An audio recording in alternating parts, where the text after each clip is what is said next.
The House comes to questions for oral answer, and the first question is in the name of Grant Robertson. Thank you very much, Mr Speaker. My question is for the Minister for Tertiary Education, Skills and Employment.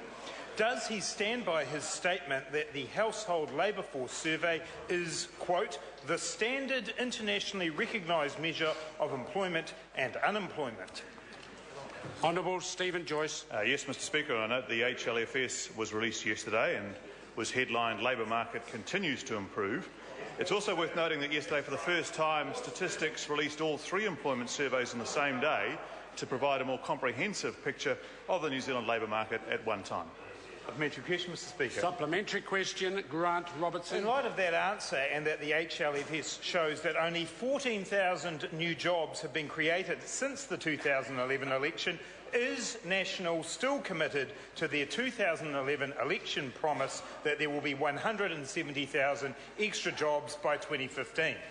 Honourable Stephen Joyce. Mr Speaker, of course the government is committed to working and achieving that goal. And I'd point out for the member that actually 2012, as we know, was a challenging year for job growth, but in the first 6 months of this year, the number of people employed has increased by 46,000 people, which means it would take about 21 months at that rate to achieve the outcome. Order. Supplementary question, Grant Robertson. In light of the HLFS being the standard internationally recognised measure of employment and unemployment, can he confirm to the House that it now says there are 153,000 New Zealanders unemployed, 48,000 more than when National took office? Honourable Stephen Joyce. Mr Speaker, I don't know the exact numbers that the member raises, but yes, it is more. And that will be because of a thing which the member once again tries to ignore, which is the global financial crisis, and another thing that the member tries to ignore, which is the Christchurch earthquakes. And this government has done a very good job of navigating both. A point of order, Grant Robertson. In light of the fact that the Minister doesn't have the figures released yesterday, I seek leave to table the Household Labour Force Survey June 2013 order, that show 153,000 that information is freely available to all members. Not to the Minister. Order. It is freely available to all members.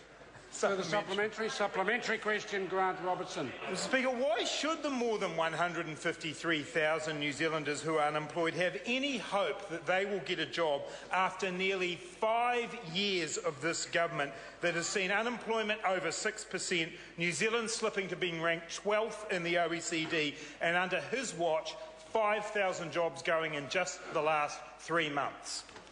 Honourable Stephen Joyce. Mr Speaker, I completely reject the last of the member's statements and a fair few of the rest of his statements.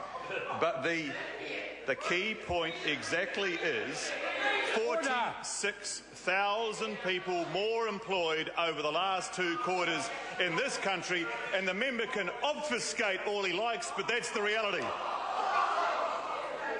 A supplementary question, Stuart William Seo. Thank you, Mr Speaker. To the Minister, can he confirm that the Household Labour Force Survey also indicates that Pacifica unemployment is now 16.3%, nearly 10% higher than the national average? And what is he going to do to specifically address Pacifica unemployment? Honourable Mr. Order. Speaker. Honourable Order. Order. I think what we're seeing, Mr Speaker, is the opposition doesn't want to ask questions, they just want to make statements, and maybe that's the way they want to do it. But I appreciate the member's question, actually, because Pacifica unemployment has increased, and it is higher than we would want in any way, shape or form. Well, as the member probably isn't aware because he doesn't do his homework, the reality is the government is investing very significantly in a key Pacifica trades training initiative. I am doing that with Minister Turia. We had 600 Māori and Pacifica trades training places in 2012 to 13. It has been successful, and at the budget this year we've announced an increase in that from 600 to 3,000 places, and they are currently being put in place. Supplementary question, Right Honourable Winston Peters. Why does the Minister persist in using outdated criteria on the issue of unemployment when Roy Morgan just the other day put out a report saying that it wasn't 6.2, but in fact 8.8%, and that there was a second factor, people seriously in underwork situations, that is, not enough hours per week, and that figure was well over 9%. Why doesn't he actually get a grip on reality and the true state of unemployment under his hopeless Order, that's becoming a very, very long question. Honourable Stephen Joyce.